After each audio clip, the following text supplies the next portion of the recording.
I bet with Interbet only. They're a fantastic site. I've never had any issues with them. They are very professional. There's never a problem. You deposit money, 2 seconds later it's in your account. You withdraw, which I do very occasionally, and I believe it's also 2 seconds it's in your account.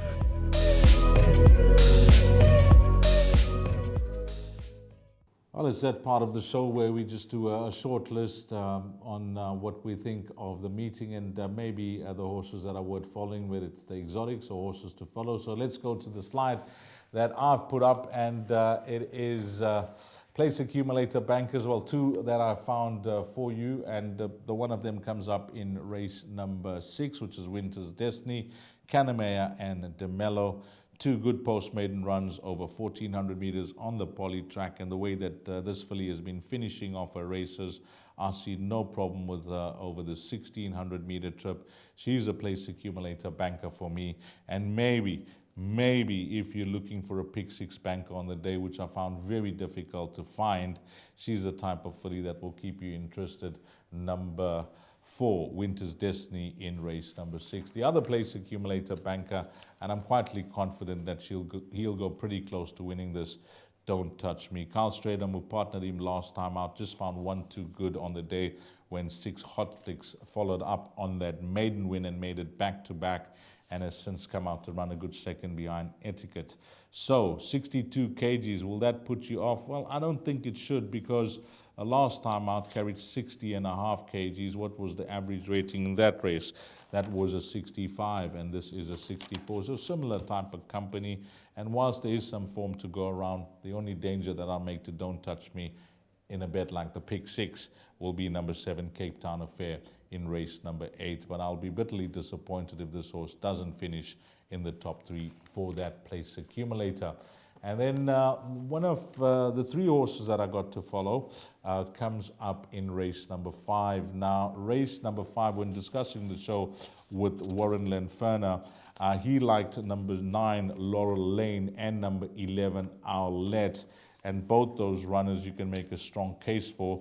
My 2 selections were Rainwear and Rainbow Unicorn. So those were the 4 horses that were discussed in depth when we did the race-by-race preview. But this horse called Rainbow Unicorn, I keep going back to that penultimate start where she was desperately unlucky not to get the job done. The gaps didn't open in time. It was not the strongest, biggest field in the world, and you'd think down the lane on the poly track with 5 horses going to post, how are you going to find some traffic problem? Well, she did just that. She just couldn't find the gaps to open in time, and when it did, they moved to the outside, middle to outside on the day. I remember the race clearly, and when he did find a gap, Kanya Sakai, she ran on, but it was too late. The bird had flown, as they say. And then last time out, it was just a flat run from her. So willing to forgive her for that last start. She's got the claim 1.5 with Caden Brewer up. Let's see how she goes. But in that race, if you're looking for horses to include, 5 Rainwear will be my other selection. And as I mentioned, Lenferner, Warren liked 9, Laurel Lane, and 11, Owlette.